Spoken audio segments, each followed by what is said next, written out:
Ever feel like, the success of a class is like totally on the professor? Hmm. We're doing a deep dive into bell hooks teaching critical thinking, and it's Yeah. really interesting. Some surprising insights about, those boring professor complaints we all have. Yeah. Get ready to rethink all that. Yeah. What's interesting is that Hooks, she kind of challenges that, like the traditional narrative. Hmm. She reminds us that the classroom is a two-way street. Okay. It's shaped by both the professor and the students. So you're saying it's not all L on the professor to make things interesting. Exactly. It's a two-way street. Hooks even talks about having her own, uninspiring professors, but she was still able to connect with the material and learn, Hmm. even when the in-class experience maybe wasn't all that great. That's really encouraging, actually. Mhm. I've definitely had those classes where I was way more engaged with the textbook than the lectures. Right. So what does Hooks suggest students do if they're in that situation? Like if they have a professor that's just not doing it for them, do they just grin and bear it? Not at all, no. She actually suggests something pretty bold, a collective constructive letter from the students A letter, to the professor. like with pen and paper, in this day and age. It might sound old-fashioned, but think about the impact. It shows the professor that the students are unified, they're invested in improving the class, and it's constructive. Yeah, it's less about complaining and more about, taking ownership. Exactly. This reminds me, Hooks has shared this story. A student told her about this professor who talked so fast that nobody could understand him. Can you imagine being too afraid to give feedback that could actually benefit the entire class? Right, and that fear, that hesitancy to speak up, it ties into another crucial element of a successful classroom self-esteem. Okay, let's unpack this self-esteem thing a bit. It's not just about like feeling good about ourselves, right? Hooks, she's drawing on the work of the psychotherapist Nathaniel Brandon, and he describes self-esteem as the confidence in our ability to think critically, face challenges, and succeed. Okay. It's about trusting our own judgment and capabilities. So how does this relate to the classroom, especially when it comes to the professors themselves? That's where things get really interesting. Hooks suggests that many teachers, despite their intelligence, their expertise, might actually lack this crucial trait themselves. Wow. And that can have a ripple effect on their students. Wait, so you're saying professors might be struggling with their own self-esteem? Hmm. I always thought they were the epitome of confidence. It might seem surprising, Hmm. but it's a reality that Hooks highlights. Wow. And this lack of self-esteem can create a dynamic in the classroom that can be detrimental, to both the professors and the students. Wow, that's really thought-provoking. Hmm. So how does this impact the students, even the ones who seem super confident and successful? Here's where things get really interesting. Hooks points out that even high-achieving students, those who always seem to be on top of their game, can actually be harboring low self-esteem. Really? But they're the ones who get great grades, ace every test. On the surface, yes. But Hooks argues that their success can sometimes stem from dysfunctional backgrounds where independent thinking wasn't valued.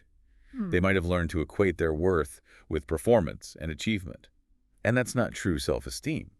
It's about feeling valued and capable, regardless of external validation.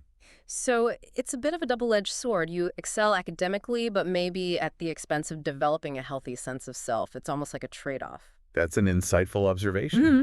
And she takes it a step further by talking about how being labeled smart from a young age can actually be a mixed blessing. I can definitely see that. You're kind of put on a pedestal, expected to live up to this label. Suddenly, smart isn't just a compliment, it's a role you have to play. Exactly. Yeah. And Hooks found that some students, especially those used to being celebrated for their intellect, really struggle when they encounter indifference from professors in higher education. It's like their whole world shifts. They're not the smart one anymore, at least not in the Yeah. same way. It can be. That's a pretty tough transition. And here's something else Hooks observed. She found that the professors who were often deemed the most brilliant were, surprisingly, the most likely to engage in dehumanizing behavior towards students. Wait, what? Yeah. That doesn't make sense. Why would the brilliant ones be the most dehumanizing? I'd expect them to be more empathetic and supportive. That's the million-dollar question, isn't it? Mm-hmm. And it makes us question what we really mean by brilliance in an academic setting. Is it just about intellectual prowess, or should it also encompass things like empathy, respect, and the ability to nurture a student's love of learning? Right. It's not just about how smart someone is, right? It's about how they choose to use that intelligence. It's like we sometimes prioritize intellectual achievements over everything else, even basic human decency. It really is. And it brings us back to Hook's point about the importance of constructive criticism and open communication in academic settings. Yeah. We need to create spaces where it's safe to acknowledge these issues and work towards solutions. But that requires a real shift in mindset, right? Okay. From both professors, AD students. Right. We all need to be more open to feedback and willing to engage in these crucial conversations. Precisely. It's about recognizing that education isn't just about absorbing information. Right. It's about fostering critical thinking, self-awareness, and yes, even self-esteem. It's a holistic process. That's such a powerful way to frame it. It's not just about cramming our heads with knowledge. It's about developing into well-rounded individuals. Exactly. And it makes you wonder, what responsibility do we have as learners to actively shape our own educational experiences? Mhm. Are we just passive recipients of knowledge, or do we have a more active role to play? Yeah. Hooks would definitely say we have a role to play, wouldn't she? Absolutely. She challenges us to be active participants in our education, Right. to speak up, ask questions, and challenge the status quo when necessary. Exactly. It's about advocating for ourselves and our fellow learners. That's a really empowering message. So, as we wrap up our deep dive into Bell Hooks teaching critical thinking, I think the biggest takeaway for me is this. A truly transformative educational experience requires more than just a brilliant professor or a challenging curriculum.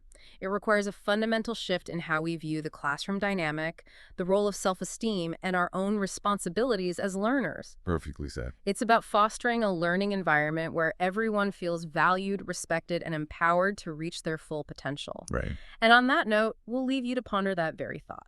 Thanks for joining us on this deep dive into teaching critical thinking. Yeah. Until next time, keep those minds curious.